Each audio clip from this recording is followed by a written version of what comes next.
Nabi sallallahu alaihi wasallam menceritakan prosesnya, 40 hari begini, 40 hari seperti ini. Maka kemudian Abdullah bin Mas'ud yang membawakan hadis tersebut menyebutkan wa huwa shadiqul masduq, bahwa beliau adalah orang yang senantiasa jujur dan terpercaya. Kenapa ada penyebutan ini? Karena Rasulullah sallallahu alaihi wasallam menceritakan tentang sebuah perkara gaib yang tidak terlihat.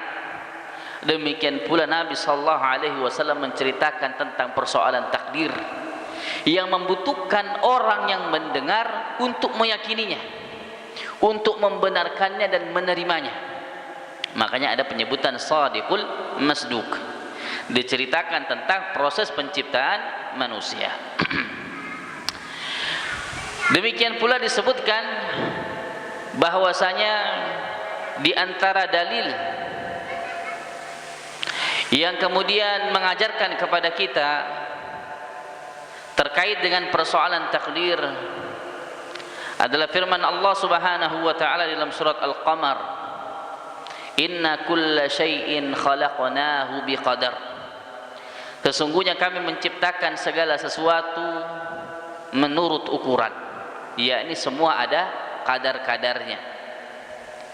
Disebutkan di dalam surat At-Takwir ayat 28-29, liman syaa minkum ayyastaqim, bagi siapa di antara kalian yang hendak menempuh jalan yang lurus, wa ma tasyauna illa ayyasha Allahu rabbul alamin, dan kamu tidak dapat menghendaki menempuh jalan itu kecuali apa yang dikehendaki oleh Allah Subhanahu wa taala. Barakallahu fikum, disebutkan di dalam hadis yang lain,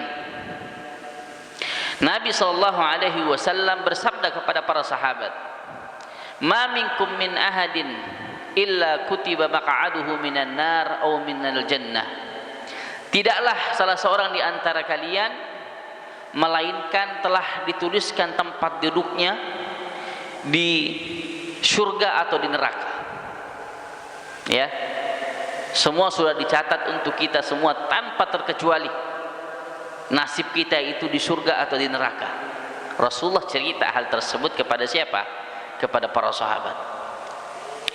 Lantas kemudian para sahabat bertanya, "Ya Rasulullah, kalau begitu tidakkah kita meninggalkan amalan dan kita pasrah saja pada takdir?" Ini logika manusia, ya. Kalau misalkan takdir sudah ditetapkan, buat apa kita pakai gamis pergi ke masjid? Ya, lebih baik kita baring di kamar menunggu takdir yang datang. Logikanya demikian. Ketika tidak dibimbing dengan pemahaman yang benar, maka Nabi sallallahu alaihi wasallam menyebutkan, i'malu fa kullu muyassirun lima khuliqalah. Cukup bagi kalian, tugas bagi kalian adalah beramal saja. Ya. Karena setiap orang itu dimudahkan untuk melakukan apa yang menjadi tujuan ia diciptakan. Jadi takdir itu adalah persoalan khobar yang harus kita yakini dan kita imani. Tetapi bukan sesuatu yang menjadi perkara yang kemudian menyebabkan kita tidak mau berupaya dan berikhtiar. Cukup bagi kita memahaminya, meyakininya dan menerimanya. Tugas kita bukanlah untuk mengetahui bagaimana takdir kita. Ya. Tugas kita bukan mencari tahu bagaimana takdir kita di masa depan. Apakah kita masuk surga atau masuk neraka? Apakah kita bahkan menjadi orang kaya atau menjadi orang miskin? Bukan tugas kita. Tugas manusia adalah menerima takdir tersebut, wa'malu, dan beramallah mereka. Hendaklah kalian beramal, karena ketika kita sudah beramal, fakullu muyassirun lima khuliqalah, maka setiap orang akan dimudahkan kepada apa yang menjadi tujuan dia diciptakan.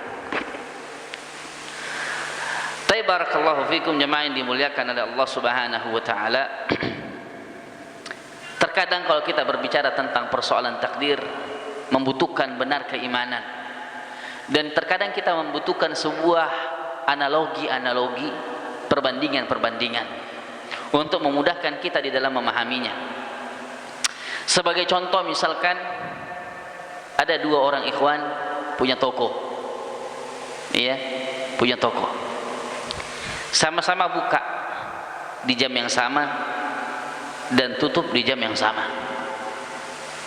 Namun catatan takdir mereka berbeda. Ada yang Allah takdirkan sukses, ya, sukses usahanya. Ada pula yang Allah takdirkan mandek usahanya, akhirnya tutup tokonya, ya, gulung tikar. Padahal jamnya sama, mungkin modal yang dikeluarkan juga sama. Maka tugas kita adalah usaha saja, berusaha saja. Kalau antum mau jadi orang yang berhasil menjadi orang kaya, bisnis saja. Misalkan kita berbicara melalui jalur bisnis, misalkan antum mau jadi orang yang kaya, menjadi pengusaha yang kaya, maka masing-masing membuka toko, usaha saja, keluarkan modal, berbisnis saja. Fakullu muyassirun lima khuliqalah. Maka setiap orang akan dimudahkan menuju apa yang menjadi catatan takdirnya. Kalau ternyata memang catatan takdirnya dia menjadi seorang pengusaha kaya, mudah jalannya itu, akan dimudahkan jalannya. Tapi bukan tugas kita kemudian mencari tahu, mau korek-korek nanti saya ini berhasil atau tidak ini usaha. Kalau misalkan pengusaha begitu pemikirannya, ndak berhasil, ndak mulai usahanya itu, ya, ini berhasil nggak nanti nih? Selama dia yakin, dia punya modal, dia lihat ada peluang, maka dia berusaha, maka dia berbisnis. Ketika itu jalannya, dia bersyukur. Jika tidak, cari jenis usaha yang lain. Seperti itulah keadaan setiap manusia. Ketika berbicara tentang takdir di masa depan, tentang takdir kelak pada yaumil qiyamah, apakah dia masuk surga ataukah dia masuk neraka, cukup bagi dia untuk beramal, cukup bagi dia untuk melakukan apa-apa yang diperintahkan oleh Allah Subhanahu wa taala. Barakallahu fikum jemaah yang dimuliakan oleh Allah Azza wa Jalla. Disebutkan mengapa kemudian Al-Imam Ahmad bin Habbal Asy-Syaibani rahimahullahu taala menyebutkan terkait dengan persoalan takdir ini termasuk daripada sunnah yang harus diperhatikan, adalah karena telah terjadi penyimpangan terkait dengan persoalan takdir. Sebagian orang tidak mengimani persoalan takdir ini karena melihat bahwasanya seseorang itu tergantung daripada usaha dia. Ya, kalau mau kaya usaha, kalau tidak mau kaya mungkin antum tidak mau berusaha. Sehingga sebagian orang berpikir bahwasanya nasib itu digantung oleh usaha masing-masing. Semua kembali kepada apa yang menjadi ikhtiar dirinya, tanpa ada sama sekali peran-peran takdir yang ditetapkan oleh Allah Subhanahu wa taala. Disebutkan oleh Yahya bin Ya'mur, beliau berkata, orang yang pertama kali berbicara tentang takdir di Basrah adalah Ma'bad al-Juhani. Ya, Ma'bad al-Juhani berbicara tentang persoalan takdir, yang mana menyebutkan tentang persoalan takdir ini yang menjadi cikal bakal pemikiran tentang Qadariyah. Maka kemudian Yahya bin Ya'mur berkata, saat beliau berangkat menunaikan haji, beliau katakan, seandainya kami berjumpa dengan salah seorang sahabat Nabi sallallahu alaihi wasallam, maka kami akan menanyakan kepada beliau tentang apa yang mereka katakan dalam masalah takdir, yakni tentang penyimpangan persoalan takdir tersebut. Maka diceritakan bahwa mereka akhirnya bertemu dengan Abdullah bin Umar radhiyallahu taala anhuma. Maka kemudian bertanyalah kepada Ibnu Umar radhiyallahu taala anhuma, "Ya Aba Abdurrahman, telah muncul di tengah kami orang-orang yang membaca Al-Qur'an dan sedikit ilmunya. Mereka mengira bahwa tidak ada takdir dan segala perkara itu terjadi secara unuf. Maka Ibnu Umar radhiyallahu taala anhu menjawab, apabila kamu berjumpa dengan mereka, maka beritahukan kepada mereka bahwa aku berlepas diri dari mereka dan bahwa mereka telah berlepas diri daripadaku demi zat yang Abdullah bin Umar bersumpah dengannya, jika seandainya salah seorang dari mereka memiliki emas sebesar gunung Uhud lalu ia menginfakkannya, niscaya Allah tabaraka wa taala tidak akan menerima darinya hingga ia beriman kepada takdir. Barakallahu fikum. Disebutkan bahwasanya ucapan Ibnu Umar ini yang sering dibawakan oleh para ulama, bahwasanya apa yang dikatakan oleh Ibnu Umar radhiyallahu taala anhuma terkait dengan persoalan sikap beliau terhadap orang-orang yang tidak percaya terhadap takdir. Beliau katakan bahwasanya sehebat apapun ibadah, sehebat apapun amalan seseorang, ketika keimanan mereka gugur pada salah satu daripada rukun-rukunnya, termasuk daripada ini adalah tidak mempercayai persoalan takdir, maka Allah Subhanahu wa taala tidak akan menerima semua kebaikan-kebaikannya. Pelajaran terkait dengan akidah dan manhaj adalah mengapa kita mesti belajar akidah yang benar, jamaah sekalian. Pembelajaran akidah itu belajar tentang rukun iman, ya. Belajar akidah itu belajar tentang rukun iman. Rukun iman kepada Allah, ya. Iman kepada kitab-kitab, malaikat, kitab-kitab, para rasul, hari kiamat, qada dan qadar. Belajar itu semua adalah untuk menyempurnakan keimanan. Siapa yang gugur daripada salah satunya, siapa yang menyimpang daripada salah satunya, maka Allah tidak akan menerima kebaikannya. Ini faedah daripada ucapan Ibnu Umar radhiyallahu taala anhuma, ya, bahwa menyimpang pada salah satu daripada rukun iman itu menyebabkan kebaikan seseorang tidak akan diterima, sehebat apapun ibadahnya. Bayangkan, kata beliau, seseorang punya emas sebesar gunung Uhud. Kalau yang pernah haji umroh pasti tahu besarnya gunung Uhud tuh, besar sekali. Itu berubah menjadi emas, kemudian diinfakkan. Kurang luar biasa apa ibadah seperti ini? Tapi kata beliau tidak akan diterima sampai mereka beriman kepada takdir. Maka siapa yang menyimpang daripada keimanan terhadap takdir, begitu pula menyimpang pada keimanan lainnya, ada kesalahan, ada penyimpangan di dalam keimanan kepada Allah misalkan, maka dikhawatirkan Allah tidak menerima amalan-amalan yang lainnya. Sebagai contoh misalkan iman kepada Allah Subhanahu wa taala, maka konsekuensi daripada keimanan tersebut kita harus belajar akidah tentang Allah, tentang eksistensi Allah, tentang keberadaan Allah. Aina Allah misalkan, sebuah pertanyaan sederhana tetapi bisa jadi ini menentukan diterima tidaknya amalan seseorang. Aina Allah, di mana Allah berada? Akidah yang benar telah disebutkan di dalam hadis yang sahih. Ketika ditanya aina Allah, Allahu fis sama, Allah di langit. Itu bagian daripada keimanan kita kepada Allah Subhanahu wa taala. Ketika itu salah, ketika ada yang menyimpang daripada keimanan kita kepada Allah, dikhawatirkan amalan-amalan yang hebat, amalan-amalan kebaikan yang kita lakukan tidak diterima oleh Allah tabaraka wa taala. Maka itulah mengapa sangat penting untuk mempelajari akidah yang benar. Akidah Ahlus Sunnah wal Jamaah berbicara tentang persoalan-persoalan rukun-rukun iman. Barakallahu fikum jamaah yang dimuliakan oleh Allah Subhanahu wa taala. Maka dari sini kita berangkat untuk mengetahui bahwasanya madhab Ahlus Sunnah terkait dengan masalah takdir. Kita akan lihat apa yang dikatakan oleh Muhammad bin Husain al-Ajurri rahimahullahu taala. Perhatikan apa yang beliau katakan. Beliau menyebutkan bahwa madhab kami Ahlus Sunnah dalam masalah takdir adalah bahwa Allah Subhanahu wa taala telah menciptakan surga dan neraka.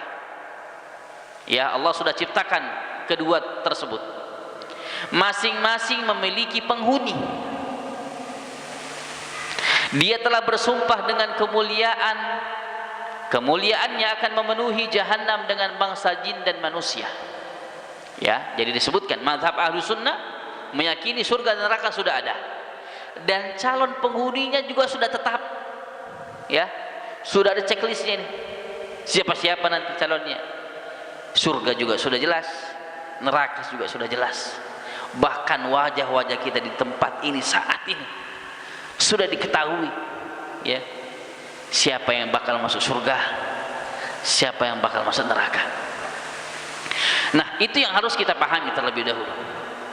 Kemudian dia menciptakan Nabi Adam alaihi salam dan mengeluarkan dari tulang punggungnya setiap keturunan yang dia ciptakan hingga hari kiamat.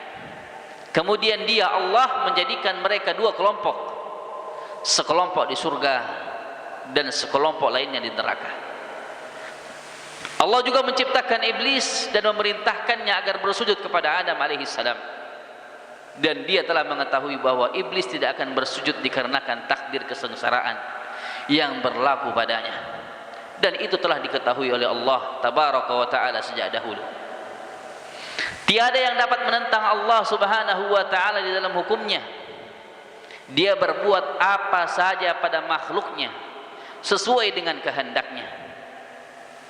Qada dan qadarnya, takdirnya merupakan keadilan darinya. yakni takdir Allah itu adalah keadilan. Ini harus kita pahami. Takdir Allah itu keadilan. Kalau kita katakan bahwasanya siapa penghuni neraka, siapa penghuni surga, itu merupakan bentuk keadilan Allah Subhanahu wa taala. Akan kita lihat prosesnya. Kenapa dikatakan bahwa si fulan masuk neraka? Kenapa Allah katakan sebagai bentuk keadilan? Akan ada orang yang merasa bahwa ini benar-benar keadilan. Orang tersebut pantas masuk neraka karena melihat proses yang mengantarkan dia masuk ke dalam neraka.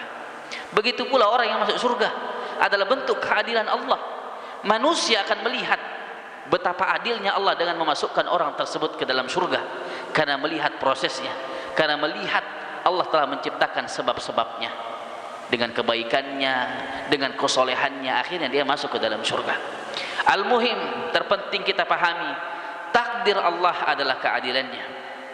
Kemudian beliau lanjutkan, dia menciptakan Adam dan Hawa agar hidup di bumi, dan dia menempatkan keduanya di dalam surga, memerintahkan keduanya makan makanan yang banyak sesuai dengan apa yang disukainya, dan dia melarang keduanya agar tidak mendekati satu pohon.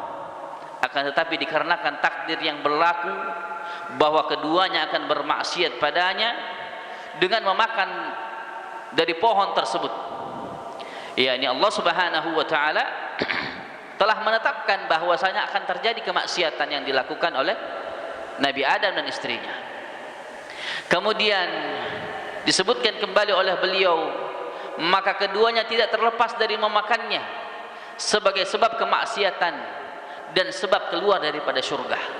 Atai barakallahu fikum. Sampai sini pelajaran lagi yang bisa kita dapatkan bahwasanya takdir Allah yang ditetapkan pada setiap makhluk pasti Allah ciptakan juga sebabnya. Pasti juga Allah ciptakan apa?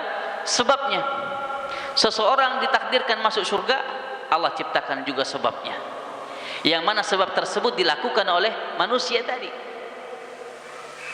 Adakah orang kaya menjadi kaya tanpa sebab? Pasti ada sebabnya. Satu yang paling banyak sebab usaha. Sebab yang kedua apa? Anak sultan. Ya, anak sultan lahir sudah kaya karena warisannya banyak. Kaya itu turunan. Itu berarti sebab. Itu juga sebab. Ya. Sebab dia dilahirkan dari orang tua yang kaya. Ya. sebab dia dilahirkan dari orang tua yang kaya. Kalau kemudian ada orang yang tidak melihat, kenapa saya tidak kaya? Dua mungkin sebabnya.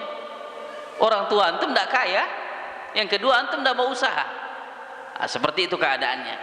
Al-muhim bahwa setiap takdir Allah ciptakan sebabnya.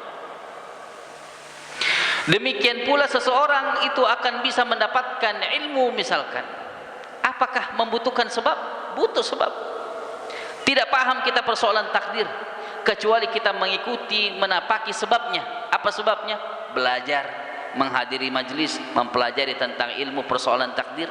Dengan belajar itulah sebab. Menapaki sebab akhirnya kita bisa mengilmui tentang persoalan takdir. Barakallahu fikum. Ini yang berkaitan tentang sebab-sebab yang diciptakan oleh Allah Subhanahu wa taala. Kemudian disebutkan karena keduanya diciptakan untuk berada di bumi dan dia akan mengampuni keduanya setelah bermaksiat. Semua itu telah diketahui olehnya sejak dahulu. Tidak ada sesuatu apapun yang terjadi pada semua makhluknya melainkan telah berlaku pada ketentuannya. Disebutkan pula bahwasanya Allah Subhanahu wa taala menciptakan dan menjadikan ada yang sengsara, ada yang bahagia. Sebelum Allah Subhanahu wa taala mengeluarkan mereka ke dalam kehidupan dunia. Bahkan ketika seseorang masih berada dalam perut ibu mereka, Allah telah tetapkan catatan takdir untuk mereka. Baik terkait ajal mereka, terkait rezeki mereka, terkait amalan mereka, terkait nasib mereka.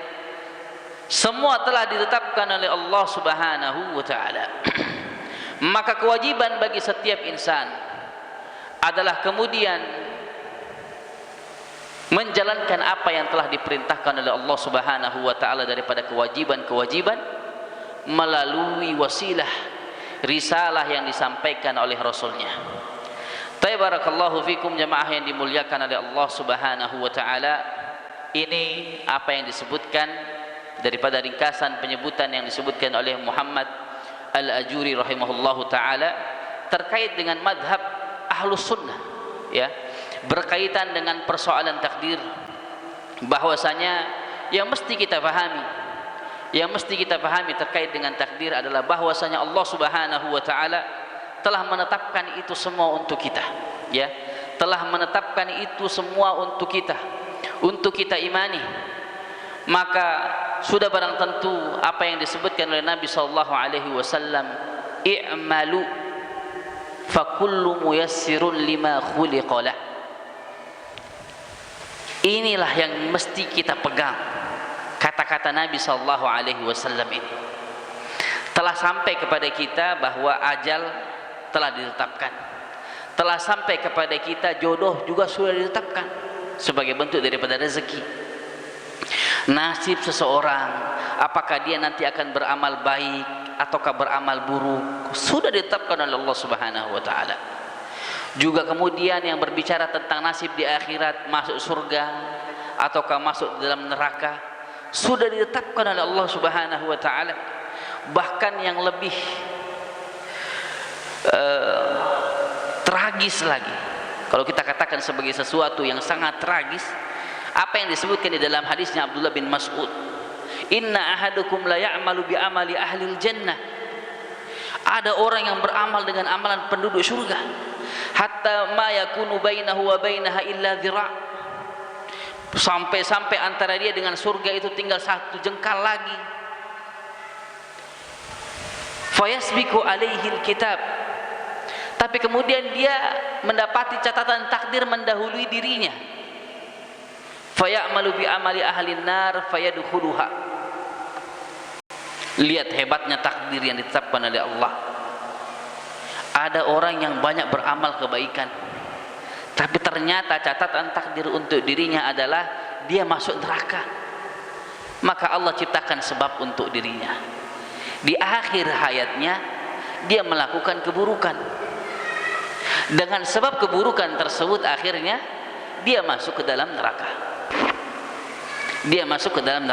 Sebaliknya Rasulullah SAW menceritakan sebaliknya, fenomena yang berikutnya. Ada orang yang sepanjang hidupnya keburukan yang dilakukan, catatan takdir untuk dirinya bahwa dia bakal masuk ke dalam surga, ada sebab yang dia lakukan, ada sebab yang Allah takdirkan untuk dia lakukan di akhir usianya, dia melakukan kebaikan jemaah sekalian. Fayadkhuluha, akhirnya dengan kebaikan tersebut dia masuk ke dalam surga. Ini cerita-cerita diceritakan oleh Nabi sallallahu alaihi wasallam tentang bagaimana takdir itu bergerak, bagaimana takdir itu bekerja. Begitu cara kerjanya takdir. Terkadang kita tidak tahu bagaimana nasib kita di akhir, tetapi kewajiban bagi kita adalah beramallah dengan sebaik-baiknya, dengan sebenar-benarnya. Kalau kita berbicara tentang persoalan bakal kaya atau miskin, itu mungkin tidak seberapa penting, tidak seberapa besar urusannya dibandingkan masuk surga atau neraka.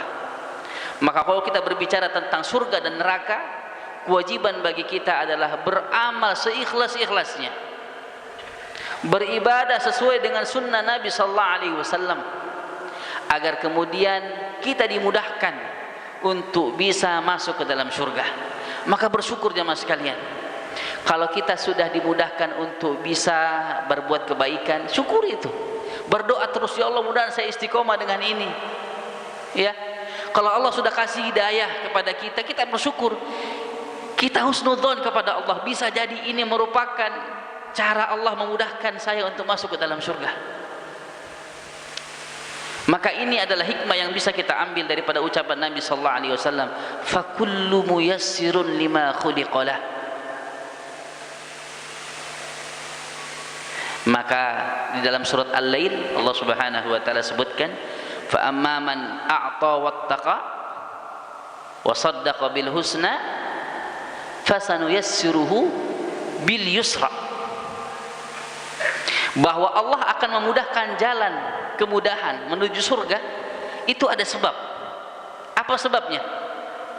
Sebabnya itu disebutkan di dalam ayat tadi yang di awal, fa amma man a'ta wattaqa wa saddaqa bil husna. Pasti ada amalan dulu yang dia lakukan. Dengan melakukan amalan-amalan memberi, bertakwa, membenarkan balasan, ya, maka fasanu yassiruhu bil yusra. Wa amma man bakhila wastaghna wa kadzdzaba bil husna fasanuyassiruhu bil usra. Allah mudahkan jalan menuju kesulitan, menuju neraka. Pasti ada sebabnya. Apa sebabnya? Bakhila wastaghna. Dia bakhil, dia merasa dirinya cukup, dia mendustakan balasan Allah, dia melakukan kemaksiatan-kemaksiatan, maka Allah akan mudahkan dia menuju keburukan. Jadi begitu konsep kita di dalam memahami bagaimana sih Allah memudahkan jalan kita kepada catatan takdir kita. Ketika Allah mudahkan kita untuk melakukan kebaikan, syukuri itu, pegang itu, kita berharap dan meminta kepada Allah semoga kita istiqomah di atasnya, karena bisa jadi itu merupakan cara Allah untuk memudahkan kita masuk ke dalam surga. Sebaliknya juga demikian, ya, barang siapa yang melakukan kemaksiatan dan dia dimudahkan untuk melakukan kemaksiatan berikutnya, berhati-hatilah, ya, berhati-hatilah, karena biasanya buah dari kemaksiatan adalah kemaksiatan berikutnya. Itu sudah konsepnya, sudah itu rumusnya.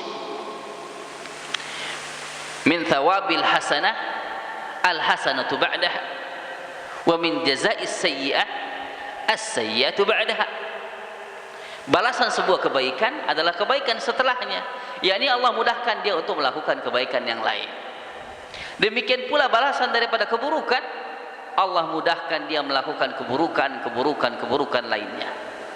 Maka inilah yang dikatakan fa kullu muyassirun lima khuliqalah.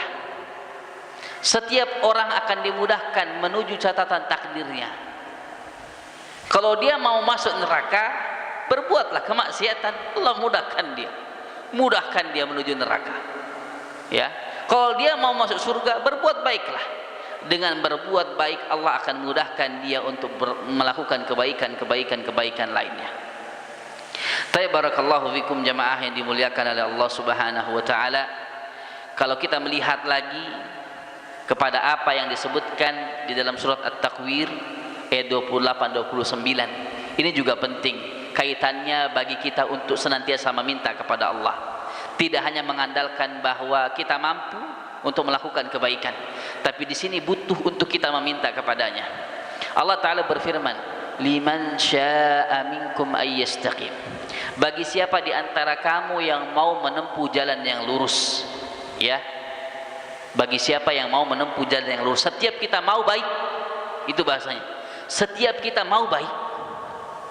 Wa ma tasyauna illa ayyasha Allahu rabbul alamin, dan kamu tidak dapat menghendaki menempuh jalan itu kecuali apabila dikehendaki oleh Allah. Setiap orang mau baik. Adakah orang mau jelek? Tidak ada. Tetapi apa semua orang jadi baik? Tidak. Tanyakan kepada penjahat, tanyakan hati nuraninya, kamu mau jadi baik atau buruk? Hati nuraninya dia mengatakan, saya ingin baik sebenarnya. Ya enggak? Tanyakan, pasti dia ingin baik. Tetapi ternyata keinginan setiap manusia untuk baik itu tidak semua terwujud. Kenapa? Karena tidak semua Allah kehendaki.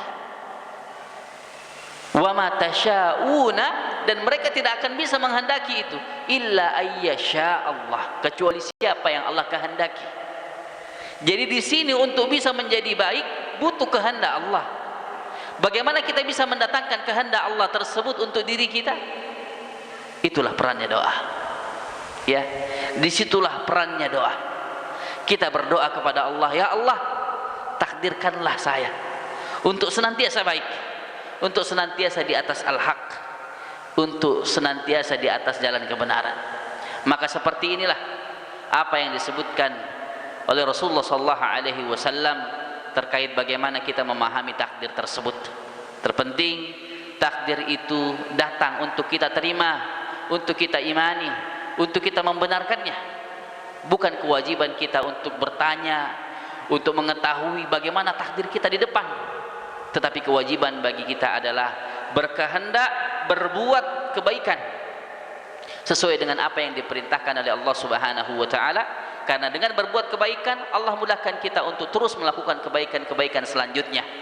Dan peran doa tidak bisa dinafikan, karena sesungguhnya doa inilah yang akan menjadikan kita senantiasa tetap di atas kebaikan-kebaikan tersebut. Wallahu ta'ala alam bisawab. Demikianlah pembelajaran kita pada kesempatan di malam hari ini. Tentunya masih banyak sekali pembahasan-pembahasan yang lebih tafsir, yang lebih merinci lagi terkait dengan iman kepada qadar ini. Hanya saja kita berbicara tentang apa yang disebutkan oleh penulis Al-Imam Ahmad bin Hanbal rahimahullahu ta'ala tentang dalil-dalil yang datang, dan bagaimana sikap-sikap ahlu sunnah salafus soleh dahulu terkait dengan takdir. Seperti itulah yang telah kita pelajari pada kesempatan di malam hari ini. Semoga pembahasan akidah berupa pembahasan takdir ini bisa memperkuat akidah kita, bisa memperkuat keimanan kita, dan sebagai penutup mengingatkan kita semua untuk pentingnya belajar akidah yang benar. Sebab kesalahan dalam persoalan akidah akan menggugurkan, akan dikhawatirkan menjadikan amalan-amalan kita ditolak oleh Allah Subhanahu wa taala. Waliyadu billah, kita berlindung kepada Allah Subhanahu wa taala. Wallahu taala alam bisawab. Demikianlah wa akhiru da'wana alhamdulillahi rabbil alamin. Kita akhiri majlis kita dengan membaca doa kafaratul majlis. Subhanakallahumma wa bihamdika asyhadu an la ilaha illa anta astaghfiruka wa atubu ilaik. Tsumma assalamu alaikum warahmatullahi wabarakatuh.